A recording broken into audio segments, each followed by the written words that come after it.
فهمم. اول صحت سلامت خواندنت رو تمام کن، بعد خودت مستقلانه راحت رو میابی. اوه دختری با عقل، زیبایم، مهربانم.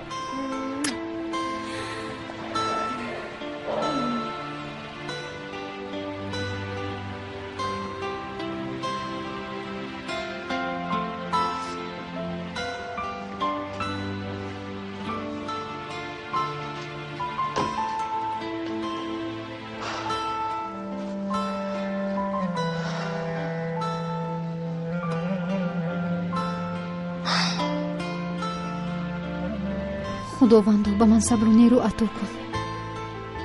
تو امروز هیچگاه سرم رو خم نکردی، من بعد نیز سرم رو خم نکن.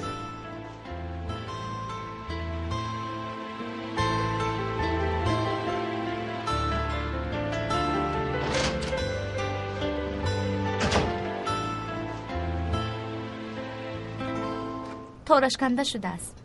شما می روید مادر؟ اها. بیایید امروز من هم با شما به کارگاهی دوزندگیتان روم. نه پسرم، تو باید استراحت کنی. چرا؟ دکتر توصیه نمود که پیاده راه گردم. تو امروز نبیو پسرم، یگان روز دیگر راه میگردی. از من خواطر نشو.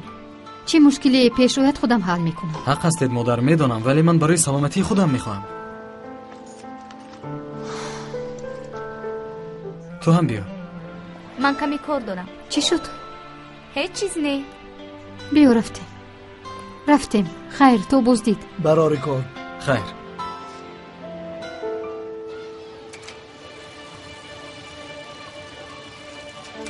این رو بین، در اینجا چی نوشتن؟ چی کار میکنید؟ اگه قادر میآید میگریزیم.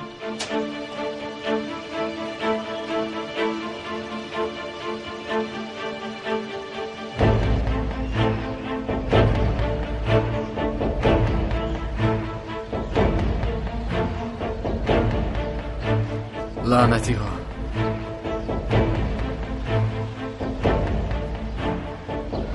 این را کی نوشته باشد؟ این را کی نوشت؟ پسرم قادر آرام شو. این را کدام حیوان نوشت؟ این را کی نوشت؟ پسرم آرام شو. ای بس التماس. این را کی نوشت؟ گفتم نیست. این را شما نوشتید؟ کی این را نوشت؟ قادر پسرم استا. التماس آرام شو. جواب دید. این را کی نوشت؟ جواب دید به من. شما نوشتید؟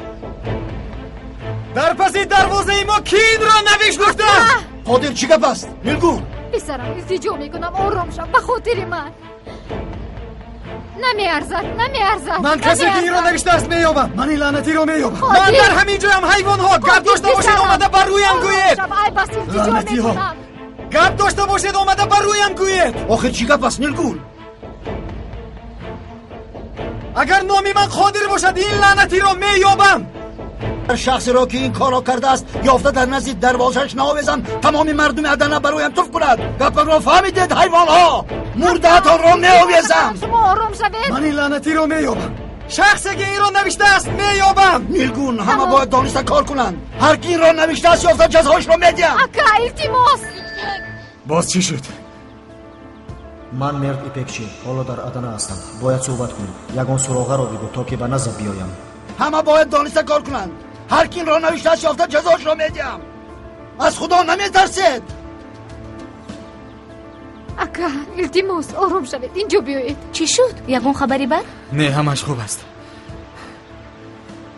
تقا با این مسئله خودم مشغول میشم. بیاید دیگر در اینجا نمیستیم. شما با مادرم به کارگاه دوزندگی روید. یک لحظه. تو اول به من وعده ده که با کسی جنجال نمیکنید وگرنه از نزدت به هیچ کجا نمیروم. مالش مادر جان، وعده میدیم هیچ کار نمیکنم. یک پرسجو میکنم و باز اومده در همین جا میایستم. اکنون روید، زود باشید، روید. قادر تو خواطر نشو. من با مادرت هستم. گوش کن. من بعد من با ماشینم میگردم. فهمیدی؟ اگر این لعنتی را یابی خبر ده پرید میآیم. روید تقا به کارگاه روید گفتم. روید زود باشید. مایلش گفتم کو. خدای توبه. نیلگون بیا رفتیم. خوب جزو دانم رو گیرم میرویم.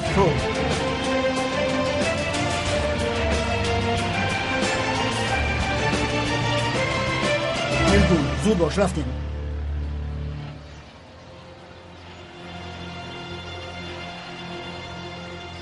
مرا گوش کن یاسومن. اگر با سبب همین نوشته به سر قادر بلای آید، قسم میخورم به آسانی جونت را نمیگیرم. خدایا، همسایه جان چی ها میگویی؟ نیلگون بیا رفتیم زود باش. نخواد تو گمان کنی که این کاری من است. به خدا من سخت غمگین شدم. کسی این کارو کرده باشه دست تکانش شکند.